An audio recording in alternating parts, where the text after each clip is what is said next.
Okay. Okay, You can go. Okay, try this again. Okay, continue. We're going to be talking about outreach, and I think all of us are doing some sort of outreach. Hopefully we'll get a better understanding of it, maybe to be able to pick up some ideas and spark new ways to do outreach that we haven't thought of. We'll talk about some successes and some things that we've learned that we would do differently. But outreach now more than ever is very important. When libraries started traditionally, we expected the public to come to us, and we need to be out in the community promoting our services and making sure that we are serving as many people as possible. So we will talk about that. I have a great group of people who are here to help me today, and I'm going to have them introduce themselves one at a time. And maybe Bev, if we can start with you. Hi, everybody. I'm Bev Clarkson. I'm the director of the Pittsburgh Public Library. And who would like to go next out of my group? I'm Julie Kent from the Erie Public Library. Samantha Graven from the Parsons Public Library. Andrea Soba from the Garnett Public Library. Like Connie, I've been here forever. We are the dinosaurs, aren't we, Andrea? We are. We are, and we're not leaving yet. So anyway, I think the first thing we'll do is have everybody kind of talk about some of the different outreach, visitation, and programs that we're currently doing. And I will let everybody else go first, and then we're not going in any particular order, but then I will kind of talk about what we're doing in Eureka. So maybe Bev, start with you. Okay, Connie, do you want me to share my PowerPoint? Or Yeah, if you want to go ahead. Yeah. Okay, I'm going to run through this fairly quickly, but I have some visuals. Let me share my screen here. Okay, let's see. I'm disabled. I cannot share yet. Okay, Eric, can you make Bev a co-host, please? Can I introduce myself? Jenny Clark from Prescott Library. Jenny, I am sorry. Library. I am sorry I forgot you. All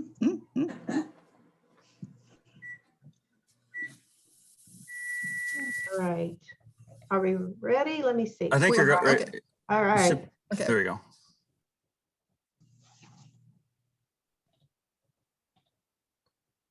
All right.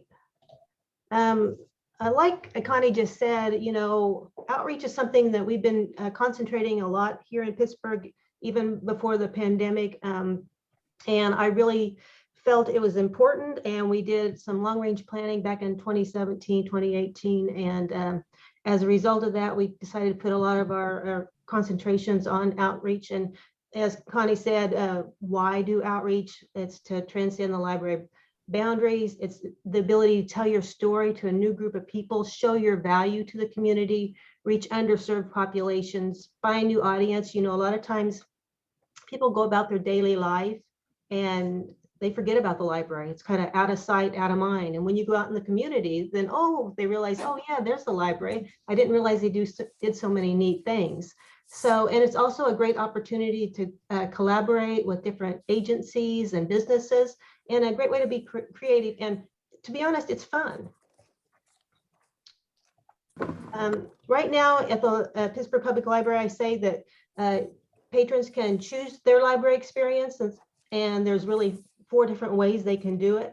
Right now we're offering express service in the building, so you can do a traditional library service. I consider curbside a form of outreach because you're going outside the library, and curbside is something I think that we are going to continue to offer in the future, even after the pandemic. And I know I've heard a lot of other libraries are going to do that as well. I consider digital services outreach because you're reaching into people's houses. They can use those library services from home. And we're in the lucky position right now to have a bookmobile. I'm going to talk a little bit more about that. COVID did give us all a crash course in outreach, and these are just some of the services we offered last summer. A lot of virtual programs, like I know a lot of libraries did, a lot of take and makes and story walks. And we were fortunate. We got our bookmobile right about the time the pandemic hit. It had been in the planning for about a year and a half before that. I never thought we would be able to get a bookmobile, but we received a bequest from a community member, and it was a significant amount of money. And we had done some long-range planning, and as you know, we said outreach was a priority for us, so we looked into getting a bookmobile. And it was one of those things that I just didn't decide one day, I'm going to buy a bookmobile. We actually, considered our community's needs, and I called, I don't know, dozens and dozens of different organizations and agencies and asked if a bookmobile service would be of a service to them, to preschools, to assisted living and nursing homes and daycares, all these things. And I kept all that information, record all the responses in an Excel sheet. And then, of course, I had to sell this idea to my boards, both my board of trustees and to my foundation board, because this bookmobile was paid for through foundation funds. And we received the bookmobile in March, right? Well, it was end of February. And of course, in March of 2020, everything shut down. And we put it in storage for a while. But when we came back after the stay-at-home order, we decided to get it out and use it. And we couldn't use it as we traditionally had thought we would, but we used it for home deliveries. And we decided that, well, we will open this service up to anybody in the Pittsburgh community who wants bookmobile services. So if you called us or filled out a form and you wanted home delivery, we did it. And we did about 500 deliveries in the first 6 months. And I was surprised because I thought it might be even more, but we found out that a lot of people really reluctant to use the bookmobile. They thought it should just be used for people who were homebound for any particular reason. So we had to get over that kind of hurdle. And we also used it for a lot of our take and make crafts, and we handed out summer reading bags. And funny enough, after we handed out our summer reading bags, we had a Storytime mom contact us on social media. And she sent us this, and she said, when we picked up our summer reading bags today, my son said, bookmobile, what's that? He said, oh, it's like the Batmobile. And mom said, yep, it's just like that. And she told us that story and we loved it. So we made this little cartoon and we shared it on social media, because how often do you get to feel like a superhero?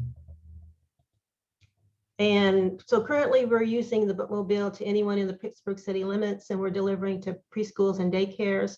Our next steps after this summer, we're going to use it heavily for our summer reading programs. We're going to host outdoor programs in the park and also offer checkouts. We are visiting schools, hosting the meal program. We just started yesterday. We are attending community events like the farmers market, and we attended last Halloween, a Halloween parade where we dressed it up like the Boo-mobile and had the Sanderson sisters witches out in front. And we gave out like 1,100 treat bags that night.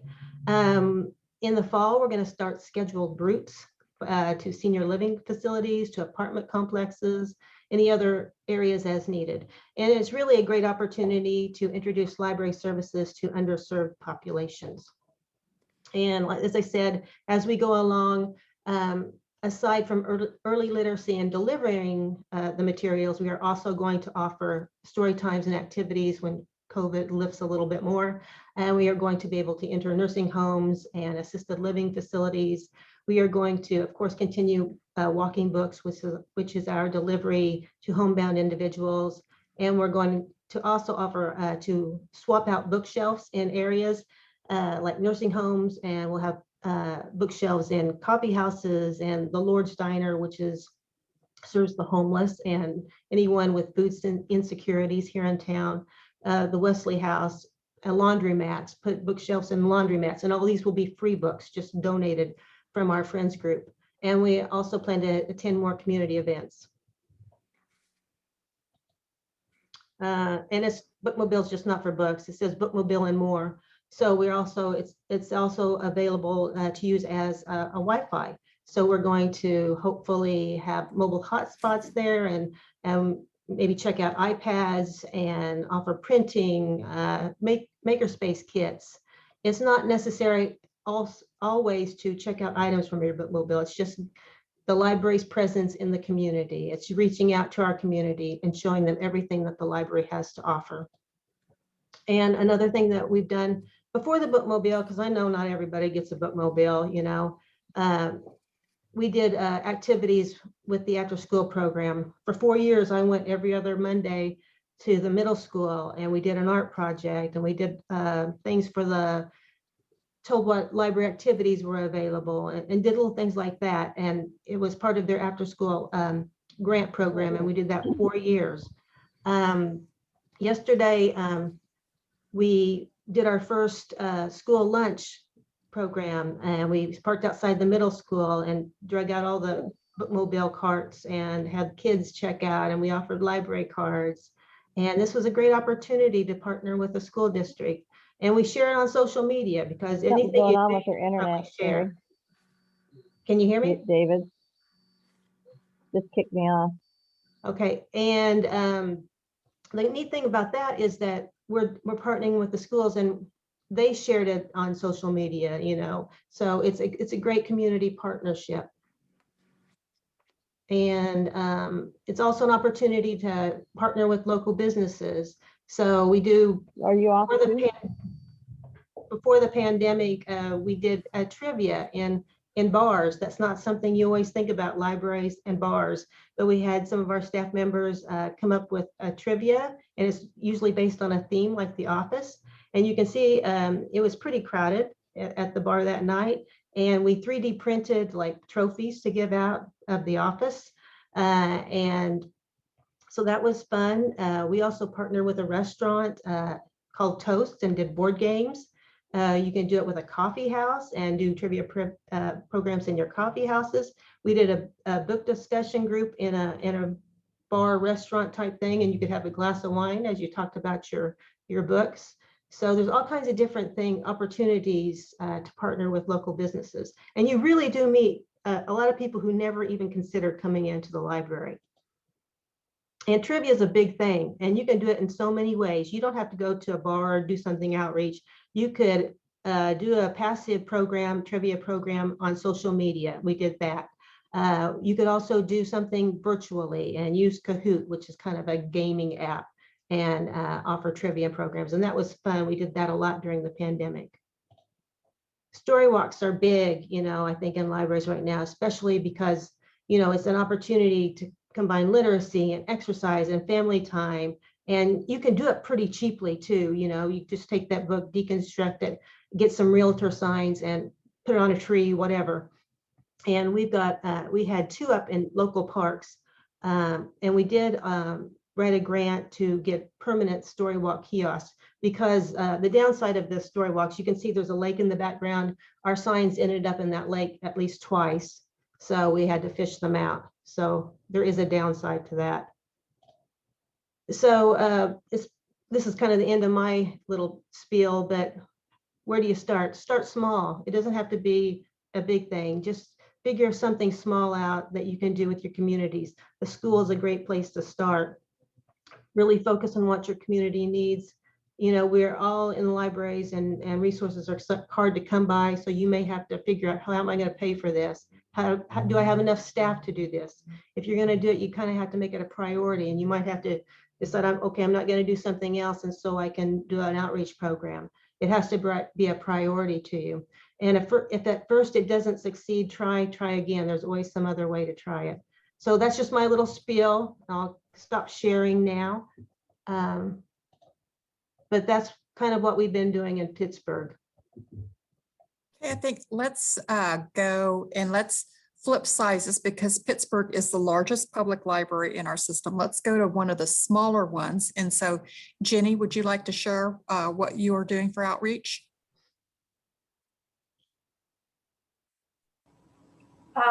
In Prescott, we're very little, 260 people. I do the craft in a bag, where everything is in the bag, and there's a picture on the outside of the bag of what it makes. And all the kids need is glue and scissors and maybe markers. And we do that at Mound City too.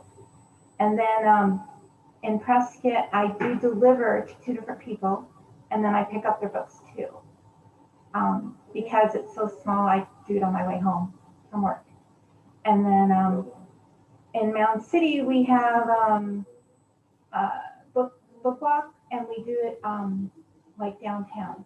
Our merchants, sometimes there's 16 and sometimes there's 24, no matter how big the book is.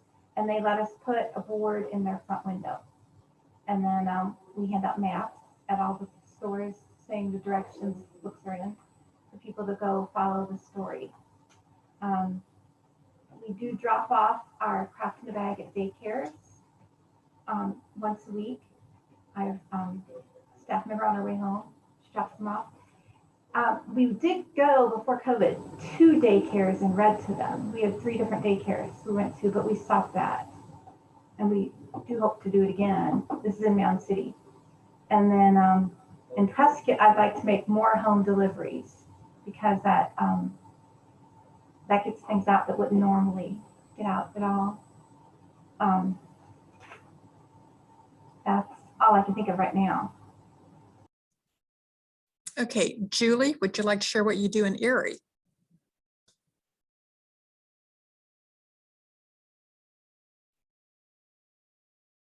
There we go. Hi there. In Erie, most of the stuff is kind of just in the planning stages. But our big plan at this point is to be very visible in stuff that's coming up. And in July, we do the old soldiers and sailors reunion. And we're going to try to have a booth at downtown so that we can talk to people. I put a lot of stuff on social media. We also put it in the local paper. The school was really good about letting kids know when they did morning announcements if we had things that we were doing. We're doing a lot of stuff with donated food and so on. We have a We Share program. And so we've made it real apparent that we've got stuff. Like recently we had 100 pounds of potatoes donated.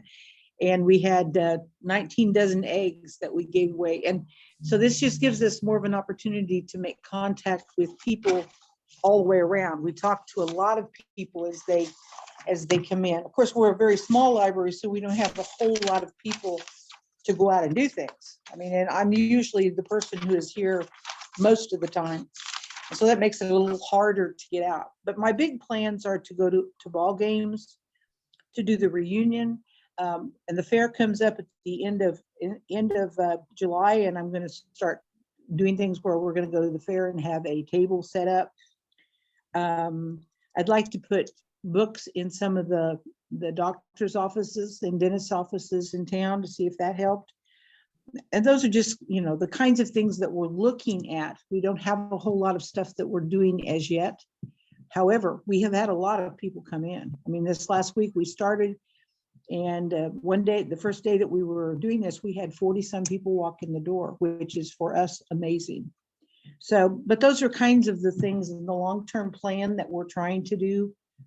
Once again, when you're the only person there, it's pretty hard to get out and do stuff. Okay, Andrea.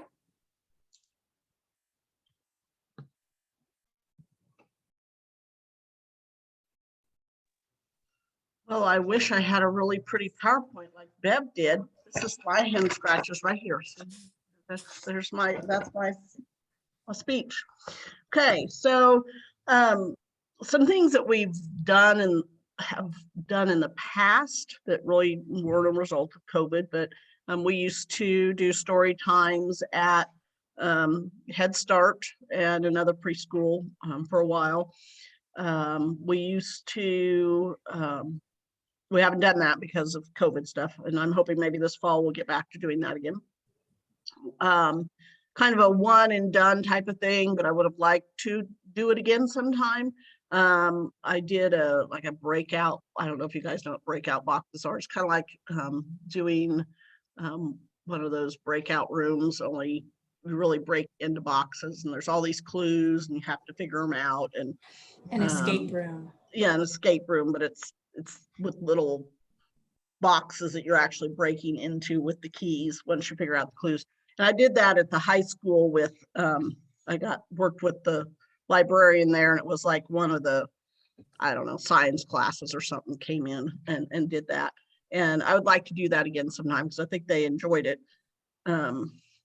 we've all, when with Kansas Reads, we've always done, we've tried to give every child in the community a book.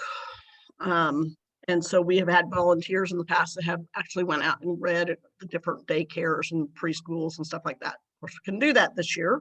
So that worked a little different this year, but hopefully we can go back to that.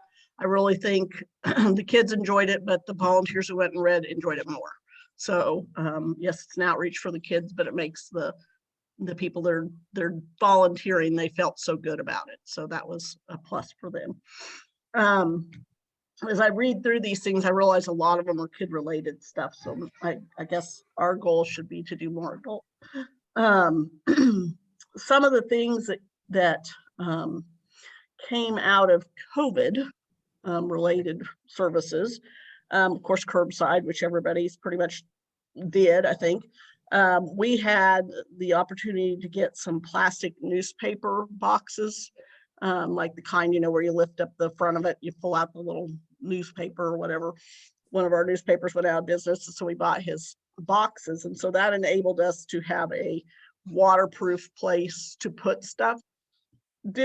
We still had to only put things in there when we were open, because they weren't lockable or anything, but it worked out really well. And for, you know, when we were closed early last spring, we had hot and heavy usage of those boxes. We had like 7 of them out there, and they were really used a lot. We still offer curbside service. I still have a couple of the boxes sitting out front, but nobody's using that service anymore. So I think I'm going to move, at least maybe leave one of the boxes out there. They're not the most beautiful thing in the world, so they don't really make a great first impression. People are probably going, what are these ugly blue boxes sitting on your step? But it is something that we, you know, are happy to do for people. They just are not taking advantage of it. Of course, you've all heard me talk about the story walk, and I'm sure you know, I'm bored with that anymore. But COVID did inspire us to be much more vigilant about getting it changed out on a more regular basis, and making sure that, you know, every 4 weeks or 3 weeks or whatever, we really worked hard to have new stories in there all the time, because it was one of the few things that people could do that, you know, was out in the outside, and you could safely social distance, and they couldn't come into the building. So we have worked pretty hard with that. We also, I mean, we are always willing to make deliveries to the nursing homes and stuff. Most of our nursing homes have had pretty good staff in the past who have just come and got the book for their patrons.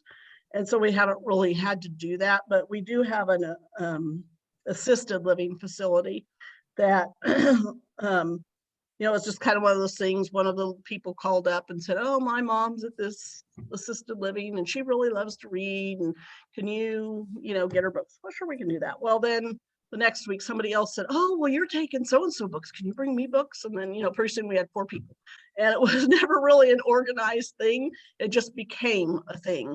And now it is organized, and every 2 weeks we deliver to them, and we're going to start really trying to market it with our other 2 facilities in town to try to up that a little bit. We really pushed the digital services on our Facebook page, really pushed that. We did have a lot of people who applied for library cards while we were closed, or even after we opened back up, that, you know, all they wanted it for was the digital services. And I was very lenient about issuing them a card. You know, especially since I knew they were using the online services, I don't have to worry about what you know, whether their address is real or not, because I don't care if they bring it back, they're not checking anything out from me that's physical. So it was a good way to really push that stuff. I do think the usage is kind of going back down a little bit now from what it was, since you know, people are getting back to normal, but it did increase a lot during that time. Let's see. We did a lot of take and makes. We tried to make them fun but educational. Sometimes we're better successful at that than others. We did a Valentine one. I don't know if you can see this or not.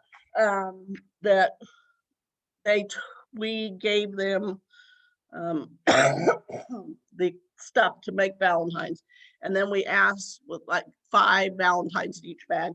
And we asked that they would take us, and then we took them to the nursing homes, assisted living and stuff like that. So that way they were kind of contributing, we were kind of spreading it out throughout the community. We did a tea time one where we gave them 3 different kinds of tea, and we gave them a cup, and we gave them a honey stick, and we told them about kind of the history of tea because we wanted to learn something, and gave them directions on how to properly steep their tea and things. So that was another one we did. We made little pom-pom birds. Those were fun. So just a variety of different things that we did. Some of it was in conjunction with our adult reading program, but it was all, just come in, grab it, take it type of thing. We did a lot of take and makes with the kids last summer and in the fall. We just did a take and make the other day. So I think occasionally we'll still throw those out there. We did, I know everybody kind of was the same boat. We were going to have a book sale, and we had to figure out how to get that out to the community. And so kind of our outreach there was we had an online book sale, and we managed to get rid of some of our stuff that way. It was fairly successful. We also, there's a local group that is kind of they call it Hand Me Up, and it's a group that works with parents trying to provide, services to them that they might need. They encourage them to, meet their vaccination appointments and their WIC appointments. And, one of the things they can do is go on the story walk, come to story time. Those are the ways that we are included in it. And what they do is they get bucks for doing these different things. And then they have, in one of the churches, they have a room set up, and, several times a month they have it open, and people can come and shop for, clothes or diapers or, just anything that's kid related, kind of, not really toys, but a lot of things, especially for babies and stuff. And the other way that we're involved with that, other than if they participate with the story walk, they can get bucks if they come in and tell us they do the story walk. The Friends of the Library donated a bunch of board books and some paperback books for little kids to them to just hand out to people. They don't have to have any bucks to get the books. They can just have the books because we want them in their hands. So that's kind of a nice, I think we're reaching some people that, I hope we're reaching some people that might not otherwise use the library. Haven't really had anybody come in and say, oh, we went on the story walk, we want our bucks. So we still got to work on that some more, but I think it's coming. I think there's potential there. Some of the things that we are doing this summer outreach wise, well, let me back up. We also did, there's a group called Morning Mingle, and it's at the moment anyway, it's all women. They are women business owners in town, and they have created this Morning Mingle group, and they've invited me to come if I would like. And so they do some events and stuff to promote their businesses. They did a chocolate walk a while back. Basically, they had their businesses open, they had some discounts, and you got chocolate when you went in there. They had chocolate or something. So we participated in that. And basically what we did was we were the place they came to get their bag to start the day off. And we had chocolate for them, of course. And then we had the Friends of the Library had a basket there that they could buy chances on. We did something else, I don't know. But anyway, so we participated in that, got some people in that were not regular library users, at least in the building. So that was good. So it was sort of outreach, but they had to come into us. but we were involved with another group. So coming up, that same group has a car show. Well, they don't have a car show. There is a car show this weekend, and so they promote people coming and shopping at their businesses during the car show. What Andrea, we're losing you a little bit there. Okay, sorry. Is that better? Yeah. Is that better? Yeah. Okay. Thanks.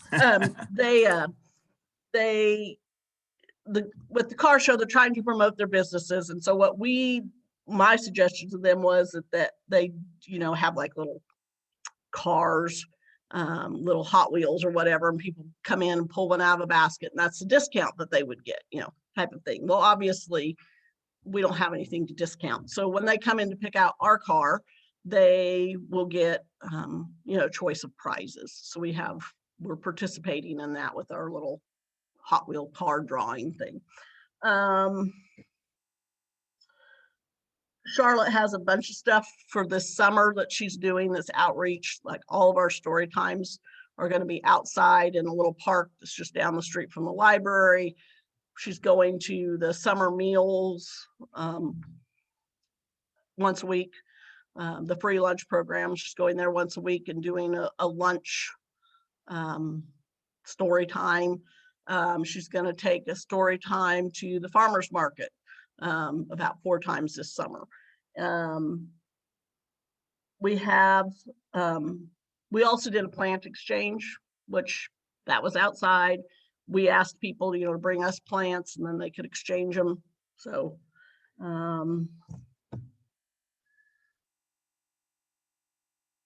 we also are hoping to start sending books out on the Meals on Wheels route. So we're just getting started on talking to them with that. And we're hoping that's another way to reach out to the community that might not be able to make it here. Other than that, I think a couple things to keep in mind are you're gonna need to be very flexible. It's helpful if you can get some volunteers because this can be a lot of work. Those take and makes, that is a lot of work. Those take and makes way more work than planning an in-house program. And you got to remember that when your staff is going out to do this stuff, they're not in the building. So you have to make sure you're covered in the building when Charlotte goes to do story time someplace, that you still have enough people left in the building to run the place. So those are kind of some of the things that I've been struggling with, trying to, make sure the schedule is covered and things like that. So I think I probably talked long enough, so I'll turn it over to somebody else. Okay, Samantha. Andrea, you could have kept going. Okay, so some of the things that we were doing pre-COVID, we would attend, so the school districts, all the school districts have enrollment day. So we started attending enrollment day and signing children up for cards, all ages. We would have notes all over the place. Everybody's talking. I'm like, oh wait, I did that too.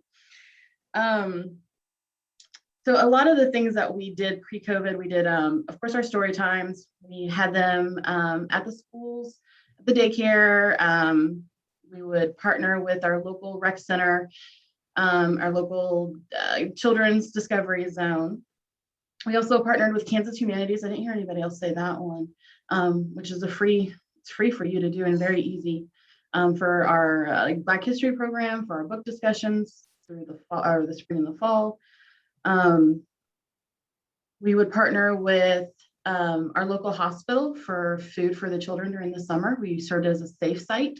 They would also provide food for our kickoff event and our final event for summer reading. It's amazing to be able to work with the hospital on that.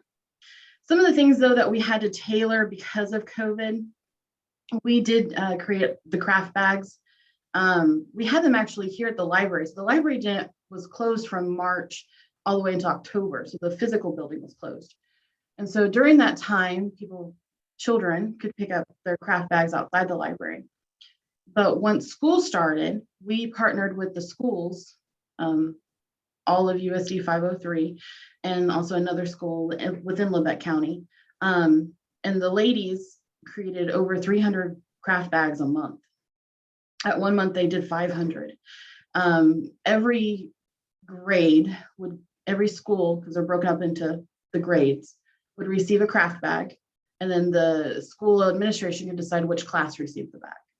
So, and like, you know, those craft bags take a long time to do. So we were pretty excited. The kids would, sometimes we would receive photos from the parents who would take pictures of the project put together and say that, oh, my kid received a craft bag today at school. So that was really fun to see on social media.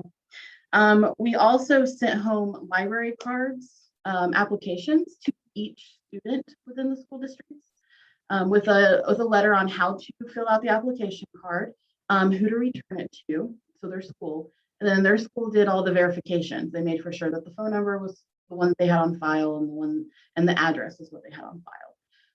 And if anything was missing from the card, they would send it back. They would send it home, and then hopefully the students would return it. We filled out a lot of applications, and cards were sent home to children because of that partnership that we had.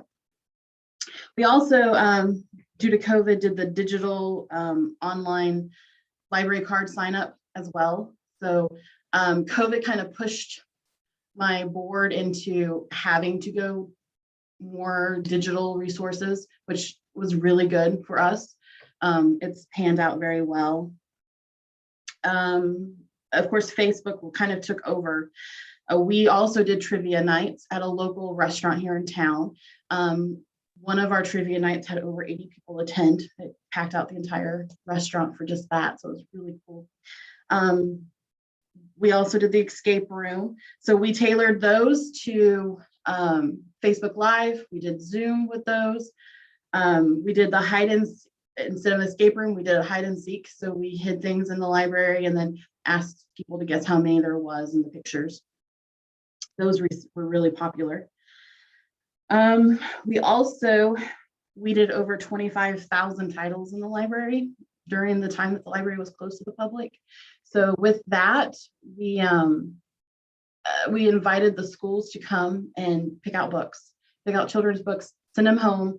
Every child got sent home with one before Christmas break. So a lot of books went home with kids. When the library opened in October, we had a drive-through Halloween event. Normally in Parsons, there's a Halloween march that happens downtown, and they decided that they were going to cancel that for this year or for last year. And so I met with some of the organizers for that event and kind of pitched in my idea, but I didn't want to step on toes. So, and I received blessings from everyone. So it was awesome. We had over 200 children attend that. They were able to drive through in their costumes, and they were able to get out in their car and stand behind a big backdrop, Halloween backdrop, and get their picture taken. So we were able to fulfill that kind of need that the parents were really wanting. And then our annual Cookies with Santa is normally in person, of course, but this year or last year we did a drive-through event. Santa was on the back of one of the fire trucks waving to everyone. So again, there was over 200 children who attended that.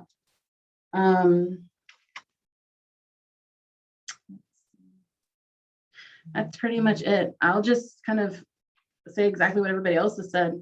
You know, everything that we were doing before COVID, you could almost do now, post or, you know, after COVID. You just have to think outside the box. You have to not worry about failing. You're gonna have bumps and nope, that didn't work. Let's try something else. So just kind of keep going at it. Honestly, what helped the library with all of our outreach programs was I made for sure that my staff, certain staff, as part of their jobs, were knew what the schools were doing, knew what the city administration was doing. Were we reading the newspaper? What are people wanting to do in our town? Social media, being on some of those websites, the ones that complain about libraries once in a while, those are still the same same social media platforms that say, oh, do we have this in our town? No, but we can do that at the library. We can fulfill that need. Eric, I have Okay, great. I have a couple of things that I wanted to share. I don't have an awesome presentation like Bev did, but this year we decided that we were going to hand out brochures to every student in Parsons and a couple other local places. And so I just click share screen. Yeah, you should be set up. Just hit share screen and then click on what you wanted to share. Where would that be at? Down the below, it's green. It says share on the bottom. Oh, there it is, it's green. Share. There you go. Okay. So we created brochures that went out to in the paper, the local paper on a Saturday. And also when you're talking with your paper, make sure that you're sending them press releases, you're sending them photos, you're inviting them to come to events.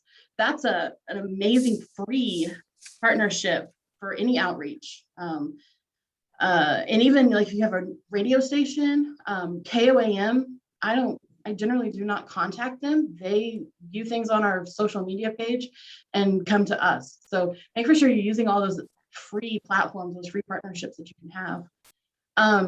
So anyway, so what we did this year was we created a brochure that was published in our local newspaper. It also went to all the students. It has everything that's going on this year, all of our kickoff events, all of our programs, individual, and includes our calendar, summer reading calendar at the very end. So those have been really popular. Everyone says they really like them because it's all handy. It's in one little brochure. Also, what we did was we created banners to go on the outsides of the library that said our summer reading kickoff is here, our hours for the library, just some, I mean, it's costs a little bit, but it's nice, nice to have.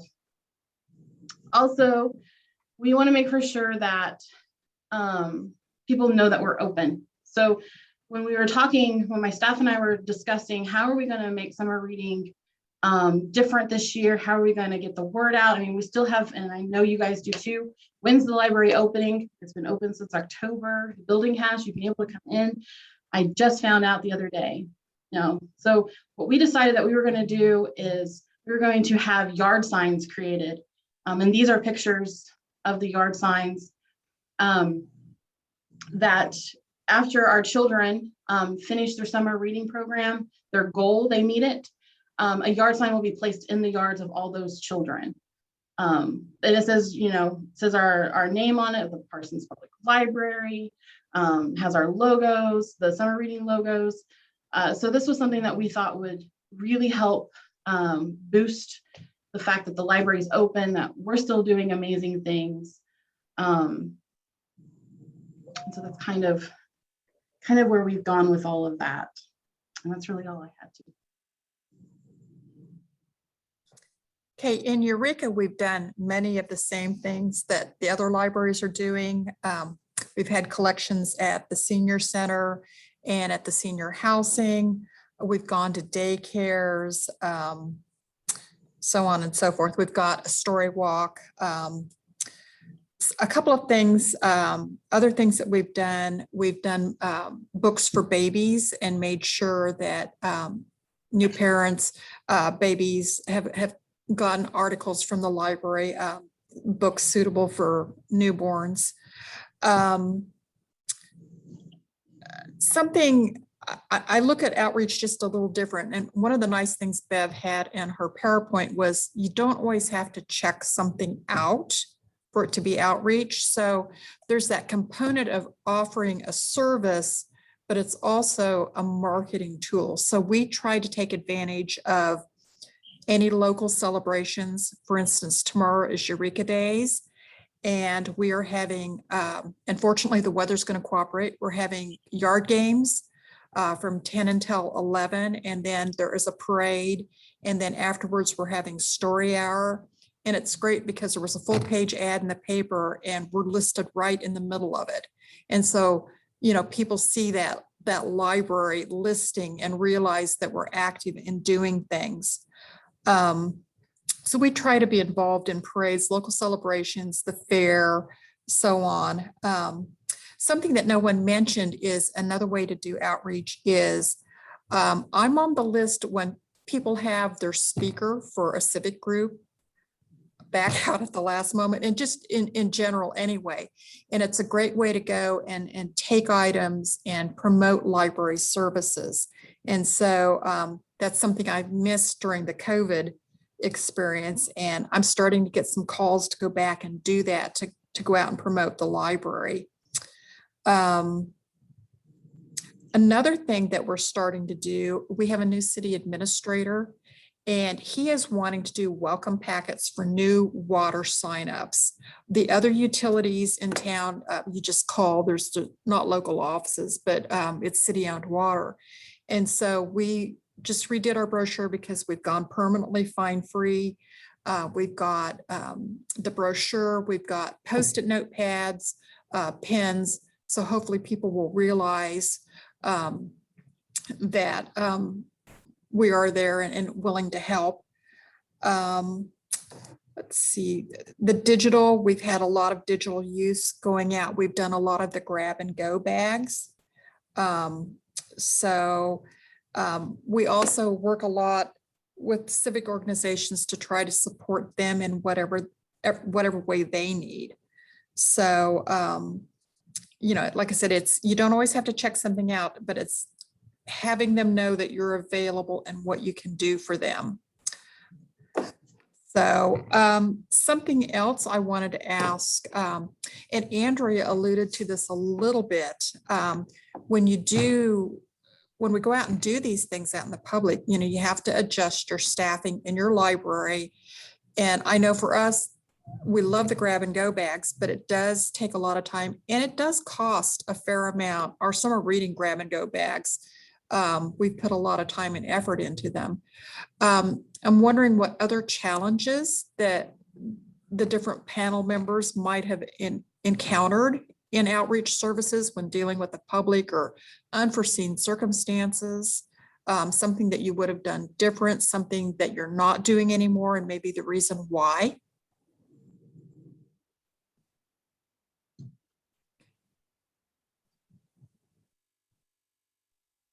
Anybody out there? Yeah. Yeah, go ahead, Julie. Oh, I'm sorry. Okay. I didn't even know I was on. Okay. I'm just here in my own world. Chances are we would probably add a lot more stuff. I mean, that we haven't done in the past, because I'm still relatively new at this. This is like my third summer. And so there's lots of things that I would like to do that I've not been able to do. However, I have made a lot of contact with people, because we did that plant swap and seed swap thing and gave away 600 tomato plants to people this spring. And so we had a lot of people come in just to get the free tomato plants or the free seeds. And I'm kind of a cheerleader for the place. They have to go look at the greenhouse when they come in. They get the whole spiel on the We Share program and how we take food for people to come in and get. And so a lot of that has to just do with telling people all the time, remembering what your story is and sharing it every time that you get a chance to. So that's the biggest share of it. Okay, anyone else? This is something we did years ago, and kind of the Friends of the Library kind of sponsored it, but there really wasn't a whole lot of cost to it. We have a couple of, I don't want to say they're senior living, but a couple of high-rise, for Garnett, that means 2 floors, that are apartments, kind of income based, but I think anybody can live there. They just pay more if they have more money, I think. Anyway, it's a lot of older people. And we had got a couple of book carts and put them in their lobbies, and with just like used discards or books that were donated to the book sale, things we thought they would enjoy. And we decide, well, we have to have a system for knowing if they're like even looking at these books. So we put a little thing in the front of them and they could mark it and all this stuff if they had checked it out or whatever. And it was just, kind of the honor system. There wasn't any real keeping too much track of anything, but we didn't find that they were using it very much. So we did it for probably a year or maybe a little more. And the volunteer that was doing this for me, you know, we just decided it wasn't worth, because we were changing them out like every 6-7 weeks or something, switching out new books and stuff. And they weren't taking advantage of it. So, you know, we had to evaluate it and decide that that was not, at that time, not working. Now, maybe if we tried it again, maybe this would be a better time for something like that. But, you know, I heard Bev was talking about they were gonna, you know, go with their bookmobile and stuff. So that's probably going to be a little different type of thing than what we were doing. But we did have to not do that anymore. And, you know, it was something we were real excited about, and then they weren't. So sometimes what your expectations are and how they really receive it are not the same. But I will say that I do have a staff member who has an idea for an outreach program. And so far I've had to say no, kind of like Roger had to say no in his career. You know, she wants to get one of those book bikes and go, you know, take it to the farmer's market, take it here and there. And I told her that's great. I said, as long as she works here for the next 15 years. And then when she quits, that her children sign a paper that say they will do it in perpetuity for the rest of their lives, because these book bikes are like $3,500. So we'll see if she gets her way or not. Okay, was there anyone else who wanted to add to that? I was going to add somebody mentioned the little free libraries in the comment section. The library itself, I know that some libraries do have a little free library outside their library.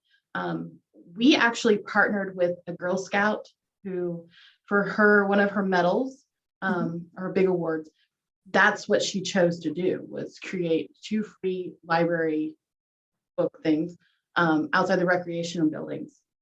And so I was able to work with her on that, kind of help whenever they would get donation books, make sure that they're still in good condition. I mean, we had to throw away a few that they were ruined.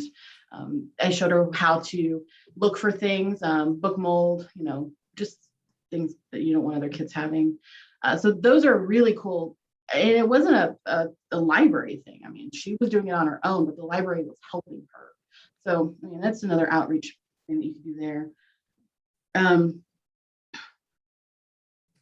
Your question was what fail, or what What are you you no do? longer doing, right? Yeah. Or what have I you had learned? a better comment. Yeah. I was on that track until I saw that. We also did the nursing homes. We had a little library at the nursing homes, and I would really hope that those books, they were large print that somebody else had weeded from their collection, and I latched onto them thinking that that would help. There were romance and inspiration and Westerns, and nobody ever read them. And they were there for almost 6 months and nobody touched them. So that was, I had actually had really high hopes for that. All of the nursing homes in Parsons, they all have their own recreational directors. So they kind of do their own thing. We've tried to start partnerships with them. We just don't seem to get any headway with them. And that's something that I really would like to work on. I think that having the library within those different organizations, the nursing homes, the skilled living, we have a state hospital here in Parsons, things like that.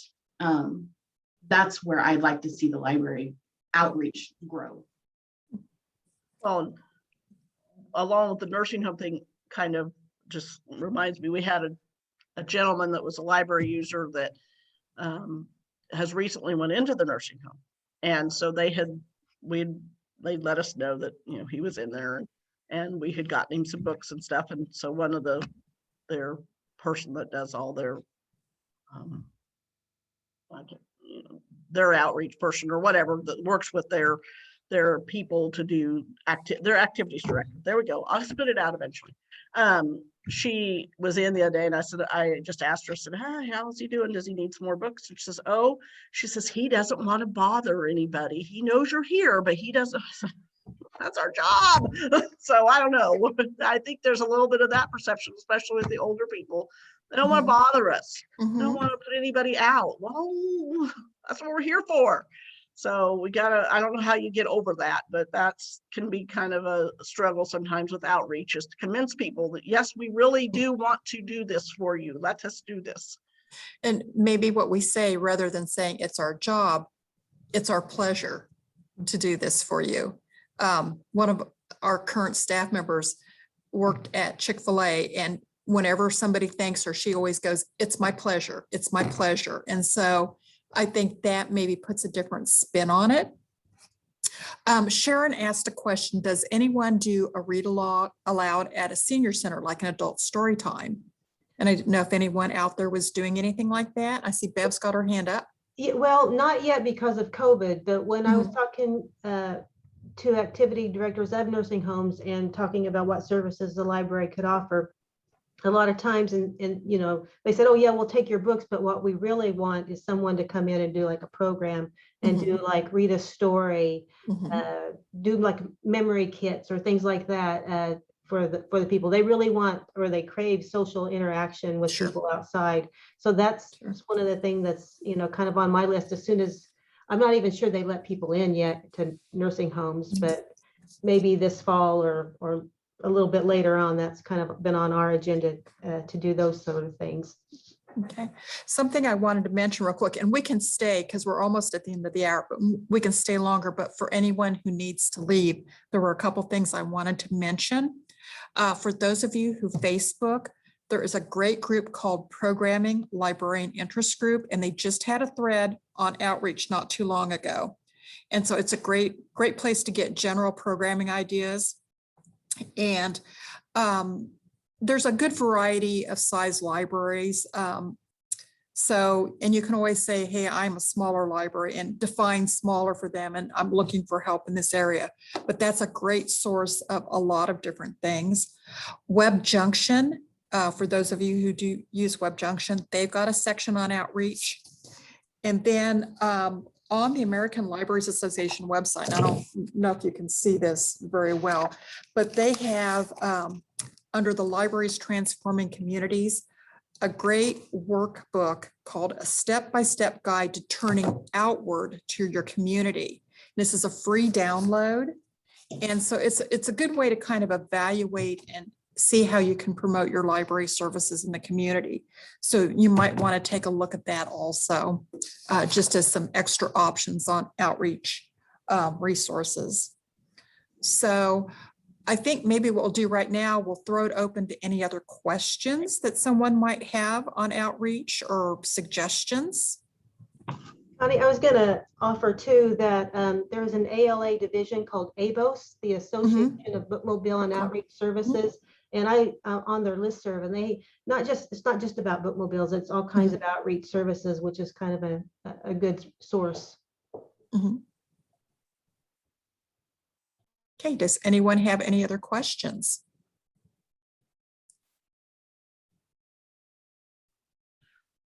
I go back to our trivia nights and think about those, and especially the one trivia night where we packed out the entire restaurant.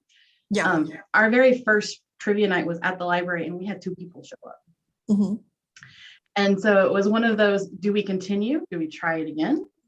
And so the next one we had 5. And then we were like, okay, it's a location. Let's change this. Yeah. Let's go someplace else. And so just so happened to be eating at a restaurant and asked the manager if it would be okay. It's a nice large space. And he was all for it. And we had, from there, it grew. So just remember that even though the first time you try it, there's not very many who come, but or any type of outreach, if you have just a few, try it again. Move to a different location. This is something I'm seeing. We've had trouble sustaining a book group for a variety of reasons, and location is one of them probably, but I'm starting to see a lot of people do their book groups like at a local pub or restaurant or something. So because our book discussion groups have been traditionally female, and I'd like to see some men get involved in that. And so we're talking about doing that and seeing if that will kind of change up and make those stronger. Yeah, and the idea of we are not doing it at the library, getting Mhm. past that too. Yeah, yeah. Okay. Oh, yes, I will, as soon as we're done, because I can't talk and type at the same time, I will put the Facebook link in there. Does anyone else have any questions? Well, Connie, this is Kay Bowman from Parker, and I don't really have a question, but my sister and brother-in-law have been stuck in Red Lake, Ontario now for a year due to COVID, and their Mhm. business is in Canada. But my brother-in-law, he keeps sending me little things, and one of the things he sent me recently was the fact that the Red Lake, Ontario libraries, and they're a small town, but they check out projectors and screens to their patrons so they can have a movie night. You know, they have limited amount of internet resources in that area. So I've just wondered, do we have any libraries that do that? Do any libraries check out projectors and screens to anybody? We did that several years ago. We had a couple of screens and like one of the projectors we no longer used, and we had some organizations that checked them out once in a while, but it was one of those things that just kind of died out. You know, we have so much, you know, and more in our area, and we have the streaming services that are available, and you know, they are a lot of them are indigenous people up in that area, and they don't have the streaming services available or the internet services available. I was just wondering if that was something that had been used around here, or just I had never, I'll be honest with you, I'd never heard of it before.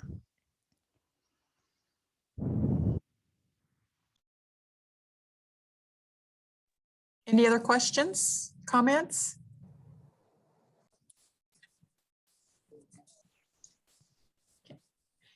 If not, I think we'll go ahead. We've done our hour, so we'll go ahead and wrap up, and thank you very much for joining. If anyone also wanted to see the German Roger cutout. Oh, yes, yes. That's great. Yeah, so Roger has, even though he can't get to Germany till next year, he's got German things to get him through until then. So, okay, thank you very much for joining us. Thank you, Connie, and the panelists, and hopefully next year we will all be in person.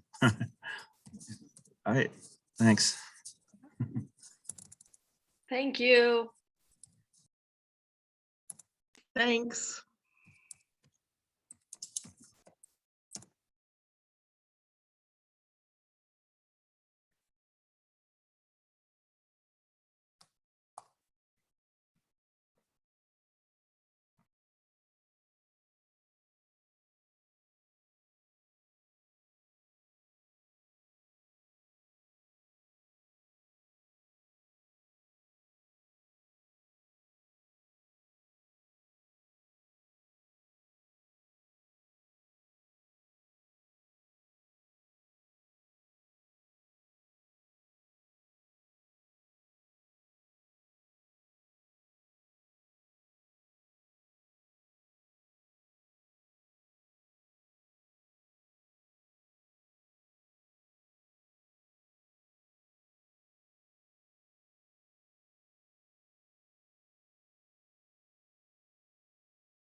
Yeah. Mhm.